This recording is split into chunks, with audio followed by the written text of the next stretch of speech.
सीतापुर गांव में रहती थी एक चुड़ैल, लेकिन इस बात से गांव के लोग अनजान थे। जब तक पूरे गांव की एक एक औरत के गहने मेरे पास नहीं आ जाते, मैं इस गांव को छोड़कर नहीं जाऊंगी, चाहे इसके लिए मुझे लोगों को गायब भी क्यों ना करना पड़े। दूसरी तरफ गांव की औरतें बात कर रही थी। अरे सुन रही हो, ये देखो, मैंने कल ही नया हार बनवाया है सोने का, कैसा लग रहा है? बहुत ही अच्छा। अच्छा है ना, पहले तुम पहनो, फिर शादी में अपनी होने वाली बहू को दे देना। और क्या, सोने चांदी का यही तो फायदा है, जितना पुराना उतना महंगा। लेकिन एक एक पैसा बचाकर ये लेना सच में बहुत मुश्किल हो रहा था मेरे लिए। तभी वहां पहली का पति आ जाता है। गांव में एक औरत के घर के सोने के सारे गहने चोरी हो गए। लोग बातें बना रहे कि गांव में कोई चोर घुस आया है जो घर की कोई चीज को हाथ नहीं लगाता, पर सिर्फ सोने के गहनों को ही चुराता है। अब तुम ना अपने ये गहने संभाल कर रखना। हे भगवान, ये क्या बोल रहे हैं? ये तो वही बात हो गई कि गांव बसा नहीं और लुटेरे पहले आ गए। दूसरी तरफ गांव के ही एक घर में रंजना रहती थी। उसके पति का गांव में चाउमीन का ठेला था। एक दिन उसके घर में एक औरत आती है।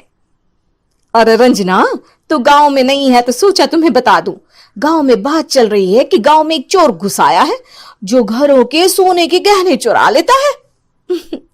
अरे मैं तो सिर्फ ये कान की छोटी सी बाली ही सोने की पहनती हूँ, बाकी गहने तो मैंने गांव के बैंक में लाकर रखे हैं। ये क्या होता है? ना बाबा ना, हमारे गांव की औरतें तो गहने अपने पास ही रखती है।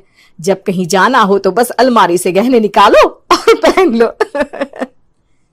दूसरी तरफ एक औरत हाथ में टोटके वाली छोटी सी गुड़िया लेकर घर में चली आती है। अरे कोई है? घर की औरत है क्या? क्या है ये गुड़िया? ये कोई ऐसी वैसी गुड़िया नहीं है, ये जादुई गुड़िया है। इसको घर की अलमारी में रखना।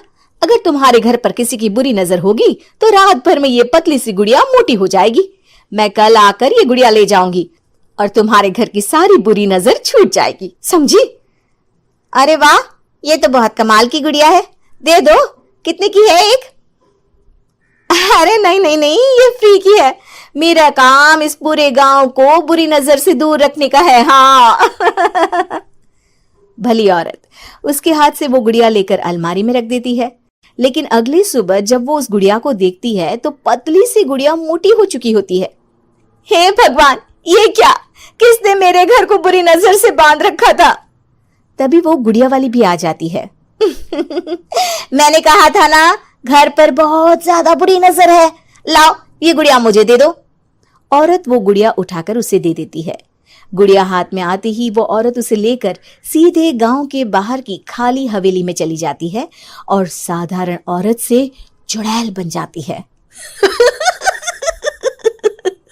अरे पगली, गांव वाली इस गुड़िया के पेट में तेरे घर के सारे गहने हैं। इतना बोलकर वो गुड़िया को फाड़ देती है और सारे गहने निकाल लेती है। वहीं दूसरी तरफ, हे भगवान, मेरे घर के सारे गहने चोरी हो गए। उस औरत के घर के आसपास लोगों का जमावड़ा हो जाता है और लोग बातें करने लगते हैं। लो जी, ये भी घर गया। पता नहीं कौन चोर है जो इतनी होशियारी से गहने चुरा लेता है। कुछ समझ में नहीं आ रहा कि कौन है। लोग तो घर से कहीं जाते भी नहीं है, न ताला लगे न घर खाली हो, फिर भी रातों रात गहने चोरी हो जाते हैं। अरे हम तो कहते हैं लोगों को बारी बारी चौकीदारी करनी चाहिए, चोर को तो पूरे गांव वाले मिलकर पकड़ ही लेंगे। लोग बारी बारी घरों की चौकीदारी भी करते हैं, लेकिन चोरी होने का सिलसिला रुकता ही नहीं। फिर एक दिन रंजना के पड़ोस से भी रोने की आवाज आती है। अरे आज ही घर की बुरी नजर उतरी और आज ही सारे गहने भी चोरी हो गए। कैसी बुरी नजर? क्या हुआ था? तभी वहां उस औरत का पति भी आ जाता है जिसके घर में गहनों की चोरी हुई थी। हाँ, मेरी बीवी ने भी किसी गुड़िया को घर में बुरी नजर उतारने के लिए रखा था, लेकिन अगले दिन गहने चोरी हो गए। अब रंजना को कुछ कुछ बात समझ में आ जाती है। वो गांव वालों से कहती है, देखिए अब आप लोग चिंता ना करें, जल्द ही चोर पकड़ा जाएगा। उस नजर उतारने वाली गुड़िया को आज मेरे घर कोई भेज देना। फिर क्या था, चुड़ैल को लोग रंजना के घर भेजते हैं। पहली बार देखा है कोई खुद लुटने को तैयार बैठा है। तो तू है जिसे घर की बुरी नजर उतारनी है? ये ले गुड़िया, ये सुबह तक मोटी हो गई तो समझो तुमको और तुम्हारे घर वालों को नजर लगी है। हाँ हाँ, मैंने काफी सुना है। तुम ये गुड़िया मेरे घर छोड़ देना। अरे क्यों नहीं, कल सुबह आऊंगी जब गुड़िया तुम्हारे घर की सारी बुरी नजर लेकर मोटी हो जाएगी, ठीक है? अब क्या था, रात को रंजना ने पूरी नजर गुड़िया पर रखी।